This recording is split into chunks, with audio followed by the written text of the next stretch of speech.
going in the road. Maybe this will be the evening edition. Not really much. It was supposed to rain, but it didn't. Condo world. At least it's cooler out this evening and last evening. I'm saying it's a probably I'm gonna say about a 20-degree difference. It's probably going 85, maybe like the real feel.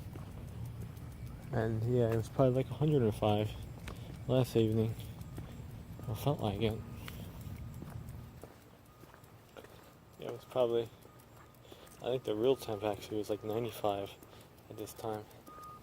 Now it's probably like 85 degrees, but the real feel is probably 85 degrees. And what was 95? Feels like 105. But one thing I will say, walking around this place, people have some way newer vehicles than I have, yet they are in such poor condition. How do you drive a vehicle that is squeaking, popping, everything going down this road? I don't know. Yeah, you go. Yeah, insane, man.